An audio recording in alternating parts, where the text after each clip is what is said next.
নমস্কার বন্ধুরা, আমি তোমাদের একটি পোস্ট করেছিলাম যে WBSLST পূর্ব ইয়ারগুলিতে পড়ে যাওয়া প্রশ্নগুলি সম্পর্কে আলোচনা করব। সেই মতো আমি 1999 সালে পড়ে যাওয়া একটি সেট নিয়ে এসেছি। পড়ে যাওয়া যে প্রশ্নপত্র সেটি নিয়ে এসেছি, একটি সেট না, যেটি পড়েছে সেটাই নিয়ে এসেছি। তোমরা আশা করি দেখতে পাচ্ছ 1999 সালে পড়েছিল এই প্রশ্নপত্রটি। তখন 20টি করে কোশ্চেন আসতো এবং প্রতিটি প্রশ্নের মান 2 করে থাকতো। আমি কি করব, আমি প্রতিটি প্রশ্নের উত্তর নিয়ে, যেহেতু এখানে উত্তর লেখা আছে, উত্তরগুলি বলবো এবং উত্তরের আশেপাশে যতগুলি প্রশ্ন হতে পারে সেই সব নিয়ে আলোচনা করব। তো শুরু করা যাক। আশা করি সবাই ভালো আছো। প্রথম প্রশ্নটি পড়েছিল কি, বেদাঙ্গ কতগুলি ও তাদের উপযোগিতা। তোমরা জানো বেদের অঙ্গ হিসেবে যে কয়টি রয়েছে, অর্থাৎ বেদের সহায়ক হিসেবে যাদেরকে ধরা হয় তাকে বেদাঙ্গ বলা হয়। বেদাঙ্গ কয়টি? শিক্ষা, কল্প, ব্যাকরণ, নিরুক্ত, ছন্দ, যদি এই 6টি। বেদকে পুরুষ হিসেবে যদি ধরি আর বেদাঙ্গকে যদি পুরুষের অঙ্গ হিসেবে ধরি, তাহলে একজন পুরুষের অঙ্গের সঙ্গে এই বেদাঙ্গের প্রতিটি অংশ, শিক্ষা, কল্প, নিরুক্ত, ব্যাকরণ, ছন্দ, জ্যোতিষ, এইটিকে তুলনা করা হয়েছে। যেমন কি এই বিষয়ে পাণিনীয় শিক্ষাতে একটি কারিকা আছে কি, ছন্দ পাদৌ তু বেদস্য হস্তৌ কল্পয়ত পঠ্যতে জ্যোতিষাম অয়নং চক্ষু নিরুক্তম শ্রোতম উচ্চতে। অর্থাৎ কী বলা হচ্ছে, ছন্দ পাদৌ তু বেদস্য, ছন্দ কি পা স্বরূপ, হস্তৌ কল্পয়ত পঠ্যতে, হাত কি, কল্পকে হাতের সঙ্গে তুলনা করছে, জ্যোতিষাম অয়নং চক্ষু, জ্যোতিষকে চোখের সঙ্গে তুলনা করা হচ্ছে, নিরুক্তম শ্রোতম উচ্চতে, নিরুক্তকে শ্রদ্ধেন্দ্রিয় অর্থাৎ কর্ণেন্দ্রিয়ের সঙ্গে তুলনা করা হচ্ছে, শিক্ষা ঘ্রাণং তু বেদস্য, শিক্ষাকে ঘ্রাণেন্দ্রিয় অর্থাৎ নাসিকার সঙ্গে তুলনা করা হচ্ছে, আর মুখং ব্যাকরণং স্মৃতম অর্থাৎ মুখকে ব্যাকরণের সঙ্গে তুলনা করা হচ্ছে। তাহলে এই 6টি বেদাঙ্গকে শরীরের 6টি অঙ্গের সঙ্গে তুলনা করা হলো। আর এই 6টি বেদাঙ্গকে কয়েকটি ভাগে আমি ভাগ করা যায়। যেমন কি শিক্ষাগ্রন্থকে আমি যদি ভাগ করি তাহলে 6টি ভাবে ভাগ করতে পারি। বর্ণ, যেমন একটাতে বর্ণর বিষয়ে আলোচনা করা আছে, স্বরের বিষয়ে আলোচনা করা আছে, মাত্রার বিষয়ে আলোচনা করা আছে, বলের বিষয়ে আলোচনা করা আছে, সাম এবং সন্তানের বিষয়ে আলোচনা করা আছে। কল্পগ্রন্থকে আমরা 4টে ভাগে ভাগ করতে পারছি, শ্রৌতসূত্র, গৃহ্যসূত্র, ধর্মসূত্র এবং শুল্বসূত্র। প্রতিটি বেদের ঋগ, যজু, সাম, অথর্ব, প্রতিটি বেদের শ্রৌতসূত্র আলাদা, গৃহ্যসূত্র আলাদা, ধর্মসূত্র আলাদা এবং শুল্বসূত্র আলাদা। নিরুক্তকে আমরা প্রধানত নিরুক্তের 14টি অধ্যায় রয়েছে। 14টি অধ্যায়কে 3টি কাণ্ডে ভাগ করা যায়, নৈগম, নৈঘণ্টুক, নৈগম এবং দৈবত। নিরুক্তের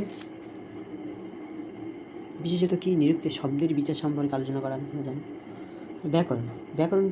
ব্যাকরণকে আমরা প্রধানত 2 ভাগে ভাগ করতে পারি। ব্যাকরণের 2টো প্রয়োজন, একটা মুখ্য প্রয়োজন আছে, একটি গৌণ প্রয়োজন আছে। মুখ্য প্রয়োজন ব্যাকরণের 5টি আর গৌণ প্রয়োজন 13টি। তাহলে কি, ব্যাকরণের মুখ্য প্রয়োজন 5টি এবং গৌণ প্রয়োজন 13টি। মুখ্য প্রয়োজন কি, রক্ষা, উহ, আগম, লঘু, অসন্দেহ। তাহলে মুখ্য প্রয়োজন 5টি কী কী? রক্ষা, উহ, আগম, লঘু, অসন্দেহ 5টি। আর 13টি গৌণ প্রয়োজন, তেসুরা, দুষ্ট, এইভাবে 13টি গৌণ প্রয়োজন। সবটা মনে নেই আমার, জানার এতগুলো দরকার নেই, যতদূর মনে হয়। তারপরে কি, ছন্দ কি, ছন্দের তোমরা যদি জানো, বেদে সাধারণত 7টি ছন্দের কথা বলা হয়েছে, কিন্তু একটু ডেপথে যদি জানা যায়, ছন্দ 21টি ছন্দের আমরা নাম পাই। যেমন 7টি ছন্দ কী কী আছে? 7টি ছন্দ, গায়ত্রী, উষ্ণিক, অনুষ্ঠুপ, বৃহতি, মুক্তি, কৃষ্টুপ, জগতি, এটি 7টি ছন্দ। এই 7টি ছন্দ ছাড়াও আরও যে কয়টি ছন্দ রয়েছে, তাহলে আমরা সেটা দেখলাম, জগতি বা অতি জগতি, সপ্করি, অতি সপ্করি, অষ্টি, অত্যষ্টি, ধৃতি, অতিধৃতি, কৃতি, প্রকৃতি, আকৃতি, বিকৃতি, সংস্কৃতি, অবিকৃতি এবং উৎকৃতি, এই কয়টি ছন্দ। এবারে তাদের অক্ষরগুলি কীভাবে মনে রাখবো? গায়ত্রী ছন্দের প্রথম তোমরা ধরে নাও, গায়ত্রী ছন্দে 24টি অক্ষর, গায়ত্রীতে 24টি অক্ষর, প্রতিটি ছন্দের সঙ্গে 4 করে বাড়ি যাও, 4 করে বাড়ি যাও, 4 করে বাড়ি গেলে তুমি সবকটি ছন্দের অক্ষর পেয়ে যাবে। তবে জ্যোতিষকে গণিতের মূর্ধস্বরূপ বলা হচ্ছে। জ্যোতিষের এই বিষয়ে একটি কারিকা রয়েছে, কী বলছে, যথা শিখা ময়ূরানাং নাগানাং মনয় যথা, অর্থাৎ ময়ূরের যেমন শিখা, নাগের যেমন মণি, তদ্বৎ বেদাঙ্গ শাস্ত্রানাং গণিতং মূর্ধনি স্থিতম। অর্থাৎ সেইভাবে গণিত শাস্ত্রের মূর্ধস্বরূপ হলো জ্যোতিষ। তাহলে তোমাদের এই প্রথম প্রশ্ন থেকে কতগুলি অ্যান্সার হতে পারে এই বিষয়ে আলোচনা করলাম। দেখো এখানে বেদাঙ্গের উপযোগিতা সম্পর্কে আলোচনা রয়েছে। শিক্ষা ও ছন্দ, বেদের পঠন পাঠনের জন্য, ব্যাকরণ নিরুক্ত, বেদের অর্থবোধের জন্য, জ্যোতিষ ও কল্পশাস্ত্র, বৈদিক অনুষ্ঠানের প্রয়োজনের জন্য, এগুলো যেহেতু রয়েছে আমি ততটা বেশি আলোচনা করলাম না, তোমরা পড়ে নিতে পারবে। এবারে কী আছে, দ্বিতীয় প্রশ্ন বলছে কালিদাসের সব রচনাগুলি উল্লেখ করো। কালিদাসের সব রচনাগুলি বলতে কালিদাসের আমরা যতগুলি প্রমাণসহ রচনা পাই সেগুলিকে আমরা প্রধানত তিনটি ভাগে ভাগ করতে পারি: মহাকাব্য, খণ্ডকাব্য বা গীতিকাব্য, দৃশ্যকাব্য বা নাটক। তাছাড়াও তার বহু বিতর্কিত গ্রন্থ আছে, সেগুলো মানে এইভাবে যদি আলোচনা করি আমরা টোটাল 4টি ভাগে ভাগ করতে পারি: মহাকাব্যমূলক, খণ্ডকাব্যমূলক, দৃশ্যকাব্যমূলক, বহু বিতর্কিত গ্রন্থগুলো। মহাকাব্য তার লেখা 2টি, কুমার সম্ভব এবং রঘুবংশ। কুমার সম্ভবে কটি আছে? কুমার সম্ভবে সর্গ সংখ্যা রয়েছে 17টি, আর রঘুবংশমের সর্গ সংখ্যা রয়েছে 19টি। খণ্ডকাব্য রীতিসংহারকে 6টি খণ্ডে ভাগ করা যায়, মেঘদূতকে 2টি খণ্ডে ভাগ করা যায়। দৃশ্যকাব্য কী আছে? মালবিকাগ্নিমিত্র, বিক্রমল বংশী, অভিজ্ঞান শকুন্তলা। মালবিকাগ্নিমিত্র 5টি অঙ্ক, বিক্রমল বংশীতে 5টি অঙ্ক ও রঘুবংশমে আছে 7টি অঙ্ক। অর্থাৎ কালিদাসের অঙ্ক সংখ্যা যদি হিসেব করি তাহলে 5 5 10 সাথে 17টি। এই বিক্রমল বংশীয়কে অনেকে ত্রটক বলা হয়, ত্রটক শ্রেণীর গ্রন্থ। আচ্ছা, আর তার বহু বিতর্কিত গ্রন্থগুলি কী আছে? নলোদয়, শ্রুতবোধ, শৃঙ্গার, তিলক, আরও কিছু কিছু রয়েছে এখানে, আমি বলছি লিখে নাও। রাক্ষস কাব্য, জ্যোতির্বিদ্যাভরণম, গঙ্গাষ্টক, কালিস্তত্ত্ব, এতগুলি কালিদাসের বহু বিতর্কিত গ্রন্থ রয়েছে।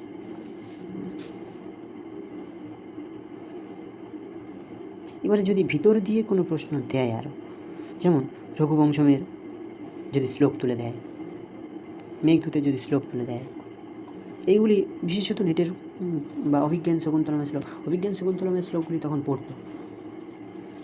তো এখন যেহেতু সিলেবাস চেঞ্জ হয়েছে, প্রতিটি কাব্যের মধ্য দিয়ে শ্লোক তুলে দিতেও পারে, তো একটু শ্লোকগুলো দেখে নেবে।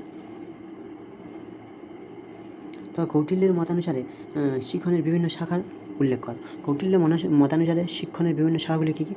কৌটিল্য শিক্ষণ বা বিদ্যাকে 4টি ভাগে ভাগ করেছে। কী কী? আহ্নিক সিকি, ত্রয়ী, বার্তা, দণ্ডনীতি। কৌটিল্যের মধ্যে শিক্ষণ 4টি। কৌটিল্য ছাড়া তারপরে মনুর মতানুসারে শিক্ষণ বা বিদ্যা হলো 3টি: ত্রয়ী, বার্তা, দণ্ডনীতি।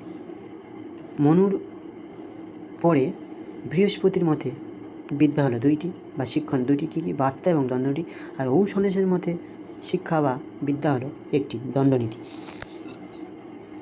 যেহেতু এখানে কৌটিল্য বিষয়, তাহলে এই আহ্নিক সিকি কাকে বলে সেটা জানতে হবে। আহ্নিক সিকি বলা হচ্ছে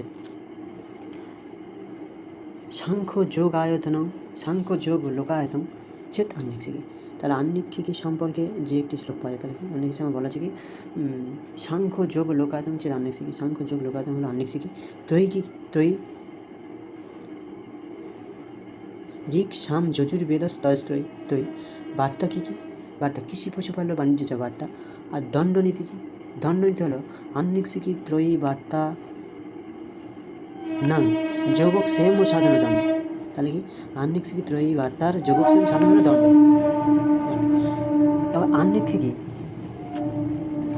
গুরুত্ব বিষয়, অর্থাৎ আহ্নিক সিকি বিদ্যার যে কী বলে ওটা কতটা গুরুত্ব রয়েছে সেই বিষয়ে একটি শ্লোক রয়েছে। কী আছে? বলা হচ্ছে প্রদীপ সর্ববিদ্যানাম, উপায় সর্বকর্মাণাম, আশ্রয় সর্বধর্মাণাম, শাশ্বত আহ্নিক সিকি মতা। তারপরে পরবর্তী ষাটগুণ্য কথা অর্থ বুঝো। ষাটগুণ্য বলতে কি? ষাটগুণ্য আছে কি? এটি মনুসংহিতা থেকে নেওয়া হয়েছে। মনুসংহিতায় ষাটগুণ্য বলতে বলা হয়েছে সন্ধি, বিগ্রহ, যান, আসন, সংসদে দিবা। এখানে বেশি কিছু বলার নেই, এখানে লেখা রয়েছে দেখো। সন্ধি প্রতিপক্ষ রাজার সঙ্গে চুক্তি, বিগ্রহ শত্রুতা আচরণ, যান কি? যুদ্ধযাত্রা, আসন যুদ্ধ বন্ধ রেখে স্বস্থানে অবস্থান, দৈবিক দুটো সৈন্য ভাগ হয়ে যাওয়া, সংশয় শত্রুর দ্বারা উৎপীড়িত হলে প্রবল প্রতিপক্ষ রাজার আশা। শত্রুর দ্বারা যখন উৎপীড়িত হবে তখন প্রতিপক্ষ একটি সবল অর্থাৎ রাজার কাছে আশ্রয় নেয়। পঞ্চম নম্বর শ্লোক কী আছে? প্রবর্ততাং প্রকৃতির হিতায় পার্থিব। এই লাইনটি কোথায় আছে? নাটকীয় তাৎপর্য। এটি অভিজ্ঞান শকুন্তলমের ভরত বাক্য। এটি কোথায় রয়েছে? এটি রয়েছে শেষ অঙ্কের শেষ শ্লোকে রয়েছে প্রবর্ততাং প্রকৃতিহিতায় পার্থিব। তাহলে এই লাইনটার এই ভরত বাক্যটি অভিজ্ঞান শকুন্তলমের পুরো শ্লোকটি কী হবে? পুরো শ্লোকটি হবে প্রবর্ততাং প্রকৃতির হিতায় পার্থিব সরস্বতী শ্রুত মহ্যতাম মম ইয়োপি চ কপয়তু নীললোহিত পুনর্ভবং পরিগত শক্তির আত্মভূ। এই পুরো লাইনটা, এই লাইন থেকে প্রশ্ন আসবে। বলা যেতে পারে সরস্বতী শ্রুত মহ্যতাং এই লাইনটি কোথায় রয়েছে? এই লাইনটি কী? এইভাবে তুলে দিতে পারে। এটি ভরত বাক্য। আচ্ছা, এই ভরত বাক্যের বিষয়ে বলি। ভরত বাক্যের বিষয়ে আরও অন্যান্য কয়েকটি গ্রন্থের ভরত বাক্য পাওয়া যায়। নাটকীয় তাৎপর্য যেখানে রয়েছে তোমরা দেখো, মঙ্গলময় পরিণতির অবস্থানের সকলের আশীর্বাদ প্রার্থনা তোমরা দেখে নিও। ভাস রচিত 13টি নাটকের নাম লেখো। ভাস রচিত 13টি নাটক কী কী? দেখো, ভাস রচিত 13টি নাটককে আমরা প্রধানত যদি হিসাব করি আমরা 4টি ভাবে ভাগ করতে পারি। রামায়ণ আশ্রিত করতে পারি, একটা মহাভারত আশ্রিত করতে পারি, একটা কী করতে পারি উদয়ন কথা আশ্রিত, একটা লোকবৃত্তান্ত আশ্রিত। তোমরা দেখবে ভাস টোটাল তার একাঙ্ক জনিত নাটক আছে 5টি, আর সেগুলি সব মহাভারত থেকে নেওয়া। এটা মাথায় রাখবে, ভাসের যতগুলি একাঙ্ক নাটক আছে সব মহাভারত থেকে নেওয়া। আর ভাস প্রথম ব্যক্তি যিনি এতগুলি একাঙ্ক নাটক রচনা করেছেন। তো আলোচনা করি। রামায়ণ আশ্রিত প্রতিমা অভিষেক। প্রতিমা 7 অঙ্কের আর অভিষেক 6 অঙ্কের। মহাভারত আশ্রিত কর্ণভার, উরুভঙ্গ, দুধবাক্য, ঘটোৎকচ, এগুলি সবই মধ্যমবায়ক, এগুলি সবই 1 অঙ্কের। পঞ্চরাত্র এবং বালচরিত। পঞ্চরাত্র 3 অঙ্কের আর বালচরিত 5 অঙ্কের। পঞ্চরাত্র 3 অঙ্কের, বালচরিত 5 অঙ্কের। পঞ্চরাত্র মানে 5টা হবে তা নয়, কিন্তু পঞ্চরাত্র 3 অঙ্কের, বালচরিত 5 অঙ্কের। আর উদয়ন কথা আশ্রিত কী? স্বপ্নবাসব দত্তম, প্রতিজ্ঞা যোগেন্দ্রন। স্বপ্নবাসব দত্তম উদয়ন কথা আশ্রিত 6টি, প্রতিজ্ঞা যোগেন্দ্রন 4টি। লোকবৃত্তান্ত আশ্রিত কি? অভিমারক এবং চারুদত্তম। লোকবৃত্তান্তমূলক অভিমারক হচ্ছে কি 6 অঙ্কের, চারুদত্ত 4 অঙ্কের। এই চারুদত্ত অবলম্বনে মৃৎশকটিকম গ্রন্থটি লেখা হয়েছে। ভাসের চারুদত্তটি অসম্পূর্ণ অবস্থা এবং শূদ্রকের যে মৃৎশকটি প্রকরণ শ্রেণীর 10 অঙ্কের। এটি এই ভাসের চারুদত্ত অবলম্বনে লেখা হয়েছে অনুসরণ করে। পঞ্চতন্ত্রের বিভাগগুলি কী? পঞ্চতন্ত্র রয়েছে পঞ্চতন্ত্র কার লেখা? পণ্ডিত বিষ্ণু শর্মা রচিত। এবং 5টি ভাগকে কী? 5টি ভাগের ভাগ করা যায় পঞ্চতন্ত্রকে। মিত্রভেদ, মিত্রপ্রাপ্তি, ককলকীয়, লব্ধপূর্ণ, অপরক্ষিত কারণ। আর কিছু রয়েছে এখানে কালিদাসোত্তর যুগের 4 জন কবির নামও তাদের রচনা। মানে কালিদাসের পরবর্তী যুগের 4 জন কবির নামও তাদের রচনা। রয়েছে ভারবি, ভর্তৃহরি, কুমার দাস, মাঘ, এইভাবে রয়েছে। ভারবির কিরাতার্জুনীয়ম, ভর্তৃহরির ভট্টিকাব্য, কুমার দাসের জানকীহরণ আর মাঘের শিশুপালবধ। আচ্ছা, তাহলে ভারবির কিরাতার্জুনীয়মে কয়টি অঙ্ক রয়েছে? কয়টি স্বর্গ রয়েছে? কিরাতার্জুনীয়মে স্বর্গ রয়েছে 18টি। ভারবির কিরাতার্জুনীয় স্বর্গ রয়েছে 18টি। ভট্টিকাব্যে কয়টি স্বর্গ রয়েছে? 22টি স্বর্গ এখানে রয়েছে। কুমার দাসের জানকীহরণের স্বর্গ রয়েছে 25টি। আর মাঘের শিশুপালবধের স্বর্গ রয়েছে 20টি। এখানে রয়েছে লেখা, আমি খেয়াল করিনি। মহাভারত রচনার 3টি স্তর কি? মহাভারত রচনার 3টি স্তর। মহাভারতের প্রথমে যে ব্যাসদেব রচনা করেছিল যে মূল মহাভারত, সেটি জয় নামে প্রসিদ্ধ। তাঁর লেখা এই জয়। তারপরে ব্যাস তিনি তার শিষ্য ব্যাস বৈশম্পায়নকে তিনি মহাভারতের শিক্ষা দেন, জয়ের সম্পর্কে শিক্ষা দেন। সেই ব্যাসদেব বৈশম্পায়ন জৈমিনীকে, এবং জৈমিনী ছাড়াও অনেক সম্প্রদায় ছিলেন। সেখানে তার সৌতি পরবর্তীতে ওই মহাভারত সম্পর্কে অন্যান্য সবাইকে উপদেশ দেন। অর্থাৎ এইভাবে ধীরে ধীরে বিস্তার লাভ করেছে। মহাভারতের তিনটি ঘটনা কী কী আছে? প্রথমে জয় আছে, তারপর ভারত আছে, তার মহাভারত। জয় হচ্ছে 8,068 শ্লোক আছে, ভারতে 24,000 শ্লোক, মহাভারতে 1,00,000 বেশি, বর্তমান 1,00,000 বেশি।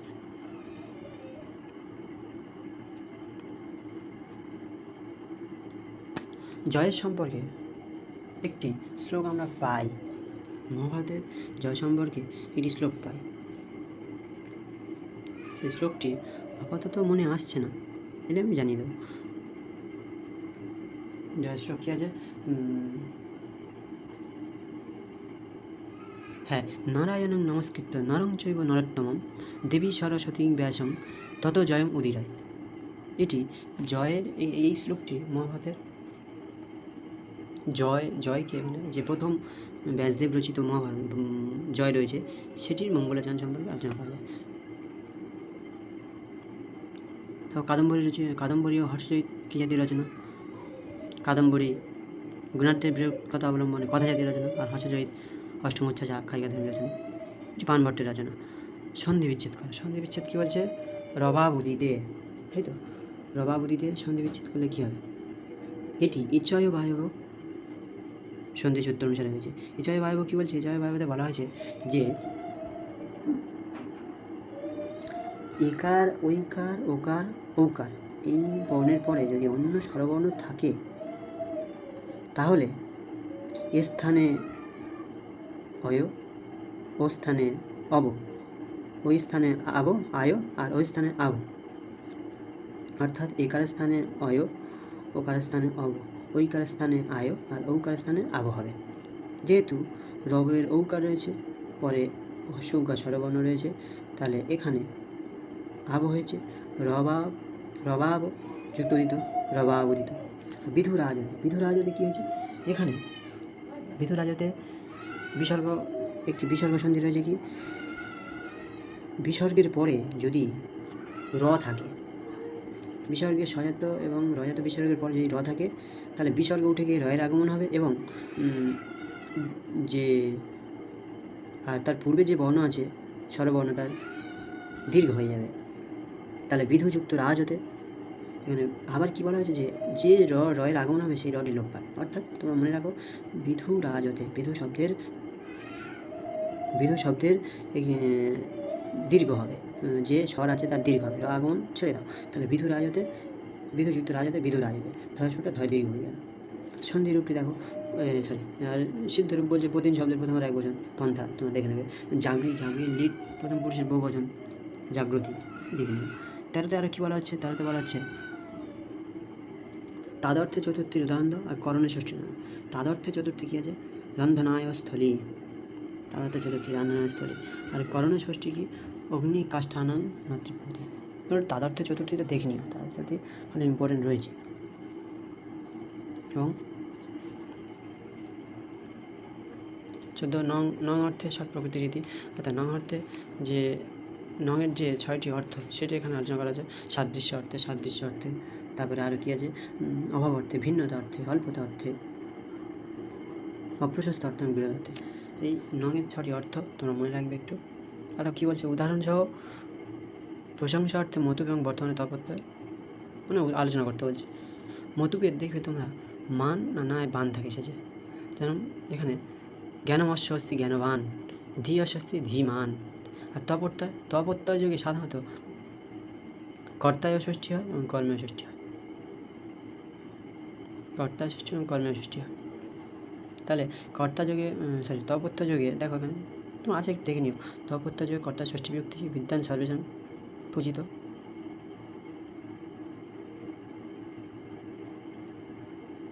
কর্তা ষষ্ঠী। আবার এখানে বলা যায় যখন কর্তা ও কর্মে একটি বাক্যে কর্তা ও কর্মে যখন উভয় ষষ্ঠী হওয়ার সম্ভাবনা থাকবে তখন কী করতে হবে? তখন কর্তায় তৃতীয়া করে দিতে হবে এবং কর্মে ষষ্ঠী করতে হবে। পার্থক্য নির্ণয় করা। রাজবান কি? উত্তম রাজযুক্ত, আর রাজবান সাধারণ রাজবিষ্ট। উচ্চরতি মানে উপরে ওঠা, উচ্চরতে আত্মনিপদে লঙ্ঘন করা। এক কথায় প্রকাশ। বক্রং গচ্ছতি জঙ্গম্যতে কণ্ঠস্য সমীপম উপকণ্ঠম। ব্যুৎপত্তি নির্ণয় করা। কনিষ্ঠ, যুবনযুক্ত ইষ্টন কনিষ্ঠ, আর জ্যেষ্ঠ বৃদ্ধযুক্ত ইষ্টন জ্যেষ্ঠ। ব্যতি আর বৌব্রী সম্পর্কে আলোচনা করো। বৌব্রী, ব্যতি আর বৌব্রী তোমরা জানবে সবসময়। কেশাকেশি, লাঠালাঠি ইত্যাদি বিষয় যখন থাকবে, অর্থাৎ একই প্রকার ক্রিয়ানুষ্ঠান যখন বারবার হবে, তখন মনের একদম সোজা সাপটা ধরে নেবে তোমরা ব্যতি আর বৌব্রী হয়েছে। আর কি ইতরেতর দ্বন্দ্ব আর সমাহার দ্বিগুণ সম্পর্কে আলোচনা করো। ইতরেতর দ্বন্দ্ব আর সমাহার দ্বিগুণ, তোমরা সমাহার দ্বিগু সম্পর্কে বলি। সমাহার দ্বিগুতে সমাহার কথা আসবে, আর দেখবে সবসময় নিজে অঙ্গবাচক, একই অঙ্গবাচক শব্দের সঙ্গে দ্বন্দ্ব সমাহার, একই অঙ্গবাচক শব্দের সঙ্গে সমাজ হচ্ছে সমাহার দ্বিগু। পঞ্চানং বটানং সমাহার পঞ্চবটি। এই ইতরেতর দ্বন্দ্ব কি? মাতা চ পিতা চ মাতা পিতা। আর ইতরেতর দ্বন্দ্বের বিষয়ে বলি, আর কিছু বিষয় বলে দিই। যখন তোমরা একটি স্বরবর্ণ, দুটি পদ পাবে, দুটি পদের মধ্যে একটি স্বরবর্ণ আছে, একটি ব্যঞ্জনবর্ণ আছে, স্বরবর্ণটি আগে বসবে পদের, তারপর ব্যঞ্জনবর্ণ বসবে। আবার যখন দুটি শব্দের মধ্যে একটি বেশ গুরুত্বপূর্ণ শব্দ আর একটি বেশ তার গুরুত্ব অপেক্ষাকৃত কম, তখন গুরুত্বপূর্ণ শব্দটি আগে বসবে এবং যার অপেক্ষাকৃত গুরুত্ব কম সেটি পরে বসবে, সে সমাজ করবে। যেমন পিতা চ পুত্র চ, পিতা পুত্র। পিতা কিন্তু বেশ গুরুত্ব বেশি, পুত্রের থেকে পিতার গুরুত্বটা বেশি, বেশ প্রাধান্যটা বেশি, সম্মানটা বেশি, তাই পিতা আগে, তাই পুত্র পরে। এইভাবে তোমাদের আজকে 20টি প্রশ্নের আলোচনা করলাম। তো পরে 2001 সালের প্রশ্ন নিয়ে আলোচনা করব। ধন্যবাদ এত মনোযোগ সহকারে শোনার জন্য। আর সবাই পাশে থেকো, লাইক এবং সাবস্ক্রাইবটা করো।